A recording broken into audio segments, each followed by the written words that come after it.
আল্লাহ সুবহানাহু ওয়া তাআলা বলেন, যে ব্যক্তি বিশ্বাস করে যে আমি গুনাহ মাফ করার ক্ষমতাবান, তাকে আমি ক্ষমা করে দিই, এবং যতক্ষণ সে আমার সাথে কোনো কিছুকে শরিক না করে ততক্ষণ আমি কোনো কিছুর পরোয়া করি না।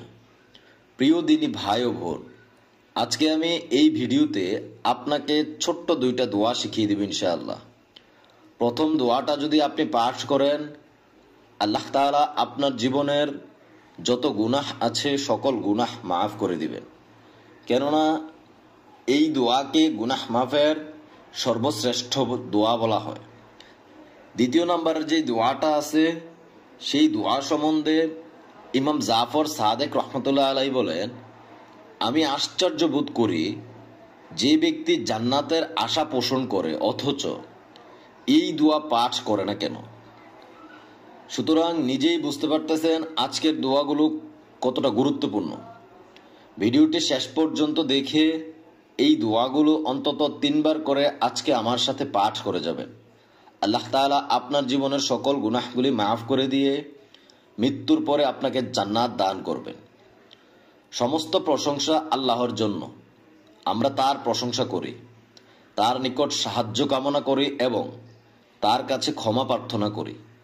আর আমাদের নফসের জন্য ক্ষতিকর এমন সকল খারাপি এবং আমাদের সকল প্রকার মন্দ আমল থেকে আল্লাহ তাআলার নিকট আশ্রয় চাচ্ছি। আল্লাহ তাআলা যাকে পথ প্রদর্শন করেন কেউ তাকে পথভ্রষ্ট করতে পারে না, আর তিনি যাকে পথ হারা করেন কেউ তাকে পথ দেখাতে পারবে না। আল্লাহ তাআলা যেন আমাদের সকলকে ভালো পথ প্রদর্শন করেন, এই কামনা করে আমি ভিডিওটি শুরু করছি। আল্লাহ তাআলা পবিত্র কোরআনে বলেন, হে আমার বান্দাগণ, তোমরা যারা নিজেদের প্রতি অবিচার করেছ আল্লাহর অনুগ্রহ হতে নিরাশ হইও না। নিশ্চয়ই আল্লাহ তাআলা সমস্ত গুনাহ ক্ষমা করে দেবেন। নিশ্চয়ই তিনি ক্ষমাশীল, পরম দয়ালু। সুতরাং আপনি যদি আল্লাহ তাআলার কাছে ভালোভাবে নেকওয়ালি আমলে নেকওয়ালি বাক্যে মাফ চাইতে পারেন, আল্লাহ তাআলা অবশ্যই আপনাকে মাফ করে দেবেন। প্রথম যেই দোয়াটা আছে সেই দোয়াটা কিভাবে পাঠ করবেন, কখন পাঠ করবেন? প্রতিদিন ফজরের পরে এবং আসরের পরে আপনি যদি এই দোয়াটা পাঠ করেন, আপনার গুনাহের পরিমাণ যদি সমুদ্রের জলরাশির মতো হয়, আল্লাহ তাআলা আপনার সকল গুনাহ মাফ করে দিবেন ইনশাআল্লাহ। সেই দোয়াটা কি, কোন দোয়াটা পাঠ করবেন? আস্তাগফিরুল্লাহাল্লাযী লা ইলাহা ইল্লা হুয়াল হাইয়ুল কাইয়্যুম ওয়া আতুবু ইলাইহি। এই ছোট্ট দোয়াটা কখন পাঠ করবেন? ফজরের পরে এবং আসরের পরে 3 বার। দেখেন, পাপ মোচন 2 ভাবে হয়, মুছে ফেলা বা চিহ্নিত করে দেওয়া। যেমন রাসূল সাল্লাল্লাহু আলাইহি ওয়াসাল্লাম এই ব্যাপারে বলেন, আর তুমি অসৎ কাজ করলে সাথে সাথেই সৎ কাজ করো, তাহলে ভালো কাজ মন্দ কাজকে চিহ্নিত করে দিবে, আর এটা হলো ক্ষমার পর্যায়।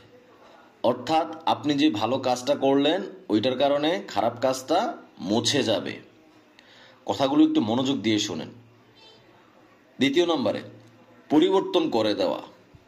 যেমন আল্লাহ তাআলা পবিত্র কোরআনে বলেন, তবে যে তওবা করে, ঈমান আনে ও সৎ কাজ করে, ফলে আল্লাহ তাআলা তাদের গুনাহসমূহ নেক দ্বারা পরিবর্তন করে দিবেন।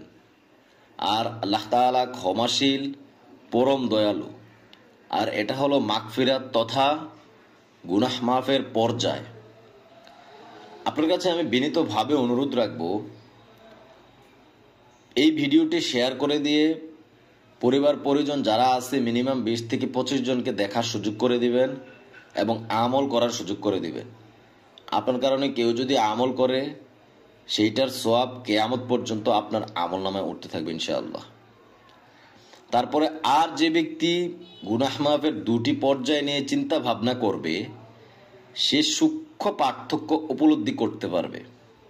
কারণ মাগফিরাতের মধ্যে ক্ষমার উপর অতিরিক্ত ইহসান ও দয়ার ব্যাপার রয়েছে। আর এই 2টি উত্তম হচ্ছে শুভ সংবাদ। পবিত্র কোরআনে আল্লাহ তাআলা বলেন, হে মানুষ, তোমরা তোমাদের সেই রবের ইবাদত করো যিনি তোমাদেরকে এবং তোমাদের পূর্ববর্তীদেরকে সৃষ্টি করেছেন, যাতে তোমরা তাকওয়ার অধিকারী হও। সুতরাং আপনি প্রথম কাজ হবে আপনার ইবাদত করা। ইবাদতের ছাড়া আর কোনো কিছুই না। 5 ওয়াক্ত নামাজের সাথে সাথে তওবা, ইস্তেগফার, দান সদকাহ করার কিছুটা অভ্যাস করেন। প্রতিদিন কিছুটা সময়, অন্তত কিছুটা সময় কোরআন তেলাওয়াত পাঠ করার অভ্যাস করেন। দেখবেন আপনার সমস্যাগুলো, আপনার বিপদ আপদগুলো কিভাবে সমাধান হয়ে যাবে ইনশাআল্লাহ আপনি টেরও পাবেন না। কোরআনের সাথে যারাই লেগেছে তাদের জীবন ধন্য হয়ে গিয়েছে। আল্লাহ তাআলার কাছে গ্রহণযোগ্য মূলনীতি ও জীবন বিধান হলো ইসলাম, কারণ তা হলো প্রধান বিষয়। সুতরাং যে ব্যক্তি ইসলাম ভিন্ন অন্য কোনো পথ অনুসরণ করে চলবে ইসলাম ছাড়া, সেই ব্যক্তি ধ্বংসপ্রাপ্তদের অন্তর্ভুক্ত হবে। কেননা আল্লাহ তাআলা পবিত্র কোরআনে বলেন, নিশ্চয়ই ইসলামই আল্লাহর নিকট একমাত্র দিন। আল্লাহ তাআলা আমাদেরকে মুসলমান হিসেবে তৈরি করে দিয়ে আমাদের জীবনযাপনের জন্য দিয়েছেন কোরআন। ওই কোরআনে আপনার জীবনযাপন এবং আপনার চিন্তা ধারণা কেমন হবে সকল কিছুই দেওয়া আছে। এই কোরআন অনুযায়ী যদি আপনি জীবনযাপন করতে পারেন ইনশাআল্লাহ সবকিছুর জন্য যথেষ্ট হয়ে যাবে। বিশুদ্ধ তাওবা সবসময় করার চেষ্টা করবেন। হে মুক্তির পথের পথিক বান্দা, জেনে রাখুন তওবা হলো ইসলামের মূলনীতি সমূহের অন্যতম একটি, আর তা হলো মহাশক্তিধর মালিকের নিকট নিশ্চিত অবস্থানের দিকে ভ্রমণকারীদের প্রথম মঞ্জিল এবং পরকালের দিকে অভিযাত্রীদের দীর্ঘ পথের সূচনা। তো দ্বিতীয় নাম্বারের যেই দোয়াটার কথা বলতেছিলাম, যেই দোয়াটা পাঠ করলে আপনি খুব সহজেই জান্নাত লাভ করতে পারবেন, এই দোয়াটা আপনি আপনার বাবা মাকে বেশি বেশি পড়তে বলবেন। ছোট্ট দোয়া এবং আমরা সবাই জানি, কিন্তু আমরা এটার ফজিলত জানি না। সেই দোয়াটা কি? মাশা আল্লাহ লা হাওলা ওয়ালা কুওয়াতা ইল্লা বিল্লাহ। ছোট্ট দোয়া কিন্তু খুবই পাওয়ারফুল দোয়া। আল্লাহ তাআলা আমাদেরকে এই ছোট্ট 2টা দোয়া সবসময় আমল করার তৌফিক দান করুক, আমিন। হে আল্লাহ, যারা এই ভিডিওটা দেখতেছে অনেক আশা নিয়ে, অনেক আকাঙ্ক্ষা নিয়ে দেখতেছে, আল্লাহ আপনি তাদের জীবনের সকল গুনাহগুলি মাফ করে দিয়ে তাদের সকল মনের আশা পূরণ করে দিয়েন। তাদের যত বালা মুসিবত আছে সকল বালা মুসিবত থেকে হেফাজত করিয়েন, আমিন। দয়া করে অবশ্যই কমেন্ট বক্সে আমিন লিখে যাবেন, কেননা কার দোয়া কখন কবুল হয়ে যায় তা বলা যায় না।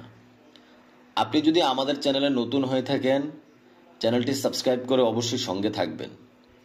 আমরা প্রত্যেক দিন এরকম ছোট ছোট অনেক আমল এবং দোয়ার ভিডিও দিয়ে থাকি, যেগুলা আপনাদের জীবনের জন্য খুবই গুরুত্বপূর্ণ। নবী করিম সাল্লাল্লাহু আলাইহি ওয়াসাল্লাম সর্বাবস্থায় আমাদেরকে দোয়া শিখিয়ে দিয়েছেন। সেই সকল দোয়াই আমরা দেওয়ার চেষ্টা করি।